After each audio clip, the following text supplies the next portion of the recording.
Alright guys, what's going on? And welcome back to another video. So before I get stuck into this, I've been tweaking with my runecrafting outfit for quite some time. And my goal is to find the most efficient, not efficient, but the most effective outfit for a 1 defense account to use whilst runecrafting. And I think I found it. But there's 3 different setups that I use, and this one I think is the best. But the other 2 revolve around using van braces, spottier cape, and the graceful hood. But there's 2 alternatives that I like to use, and I'll go over them briefly.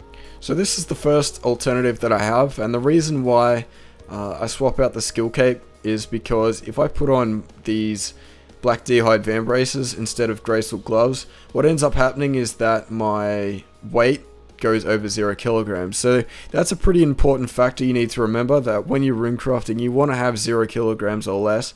So it's like, obviously this would be the best outfit, right? You've got the defense bonus from the black deer-hide van braces, you've got the skill cape, and you've got everything else. But you can't have your cake, eat it too, and wear a skill cape, as the saying goes. So you need to find a good little middle ground, and a good way to keep your skill cape and, you know, the van braces at the same time is to use the graceful hood. So this is outfit number 2, and this outfit's pretty good. But to be honest, I think from looking at the stats from all 3 of these, I think this one is actually the best.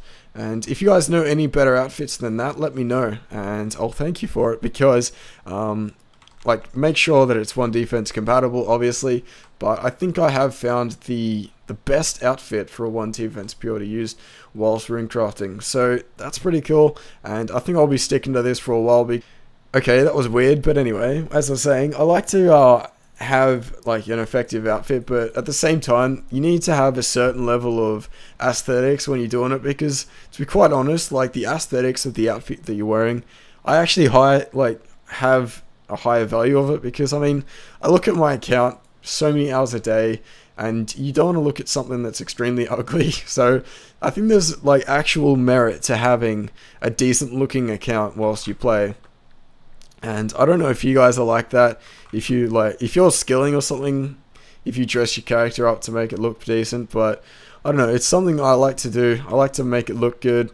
I mean, the bear head's pretty damn ugly, but you got to compromise somewhere in the middle. And obviously, if the armor and stuff has utility, that has to take preference. But if you have the ability to, you know, inject a little bit of aesthetics into your outfit, I like to do it in any which way that I can.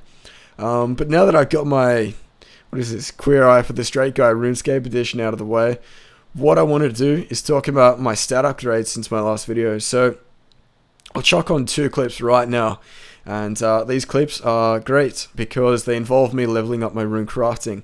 So the problem with showing clips like this is that I'm playing in the game live and I'm showing the clips on top, and I don't know how long that process takes. So in a minute I will assume that you've seen them both. But these 2 achievements are very good. But the thing about these 2 achievements is that they're not 99. But now that you've definitely seen that I've got 96 runecrafting, it's made sure that I'm definitely a few steps closer to hitting that beautiful skill cape that I am wanting so badly. And I don't know why I've got this sudden, just massive urge to get this, but 99 runecrafting is something that I really want, and I'm extremely confident that I'll be able to achieve it.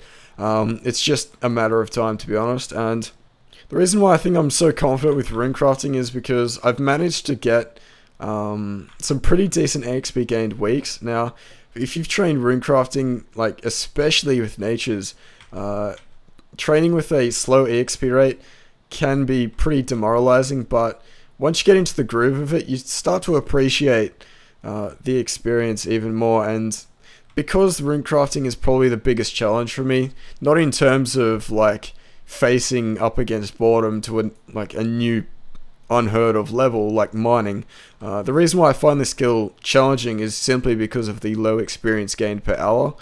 And I find it like so much more rewarding to train this skill at a high level, just because of the simple fact that on paper it's harder to achieve. So that's a fundamental, you know, attribute to this skill that I enjoy far more than any other, which is the reason why I have the motivation to keep training it.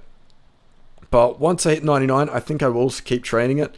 That may sound weird to a few people, but this skill, I really do think is worth training after 99, especially because of the money gained per hour, and I've allowed myself the extra motivation of, affording an AGS after I hit 99. So for those who want to see PKing, I think I might, it's a possibility that I will PK once I get an AGS, but keep in mind that my account build is so much worse than it used to be.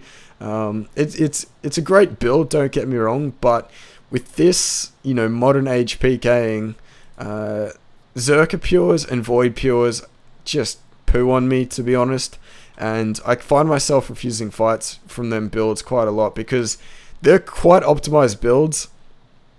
What they've done is they've unlocked the necessary items to use, and then they've stopped training the stat that they need. So the main example is attack. So a lot of Berserker Pures these days will stop at 60 or 75, and I really do feel like that makes them pretty damn powerful. And to be honest, I think the attack skill is extremely undervalued. Extremely undervalued in the sense that after you have achieved the ability to unlock a certain item, training it furthermore after that is a waste of combat levels, to be quite honest, because the attack skill is extremely weak. If you have 99 strength, you hit high. If you have 99 attack, it's not much of a difference between having 75 and 99. Now, this mainly applies to the PvP aspect. PvM, I do realize that you hit the monsters more, but for some reason, I just feel like 99 attack isn't as strong as 99 strength is per se, which is I find extremely annoying considering I'm 99 attack. But I do think that attack needs to be buffed, at least against armor, because there's a reason why it gives you, it gives you the same amount of combat experience per level up as strength does. Why doesn't in turn have the same sort of impact that the strength skill does? So, I mean, that's my personal opinion, and I haven't done a whole lot of PvP, but from what I've noticed is that the attack skill does drop off where strength keeps going. There's no 80 strength pures, if you know what I mean. People don't stop training strength after that level 80 to optimize their combat level build. They get it to 99 because, no matter what level strength you are, the higher it is, the better your account is going to be for the most part, unless of course you're a range tank and getting combat levels of strength is retarded. So, I mean, there's a few different ways to look at it, and I'm not trying to be ignorant into any other aspects, but I just feel like it's a little bit underpowered and unfair, because I think you need to be rewarded if you get your attack higher, and maybe I'm just a proponent because I'm a victim, quote unquote, of poor PvP performance, but that's my personal opinion, and I mean, I'm down to some other ones. So with that out of the way, I mean, fuck, I've commentated for like 9 minutes and I haven't even got to all I've wanted to say this video, but I've been training my mining quite a lot, and I'll whack on a little clip of me buying a certain red thing, and this little red 8mm valued thing is a dragon pickaxe.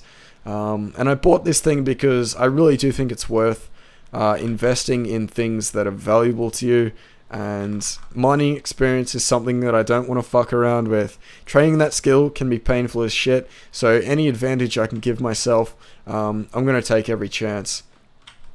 So yeah, that's my logic behind spending 8mm for a pickaxe when a $30,000 pick would do essentially the same job. But I mean, at the end of it, you can sell it, and 8mm isn't too much considering that, some of these skills you can end up spending over 100mm, just to hit 99. So I think it's a worth investment, as I said, and I don't regret buying it, and I probably don't even care if it goes to under 3mm, which I do fear that may happen because I don't think the dragon pick is going to remain at over 8mm for a long period of time. I think it's bound to crash, but that's just my personal speculation. Maybe it's a little bit pessimistic, a little bit of whatever that theory is, what could go wrong will go wrong. But anyway, with that in mind, guys, I've hit my artificial recording barrier of 10 minutes, and I should end the video here. So I've run out of time for now, but up and coming videos include bank videos, runecrafting gains, and some probably 99 majors, actually something that's on the table, as well as some smithing, because I will be smithing gold ore with the superheat spell. But anyway guys, I hope you enjoyed the commentary for today. Sorry that I'm not making as many videos as I'd like to, but I'm doing my best, and I'm just trying to get out videos that I can whenever I can do. So I hope you guys are enjoying them, and let me know if you are, because I do value the feedback. But so anyway, with that all said, done and finished, I better end the video here. I keep screwing up and doing video cuts. If you see video cuts in any videos, that means my commentary has just turned to garbage and I've just done a cut. But anyway, thanks for watching guys, and I'll see you later in my next video.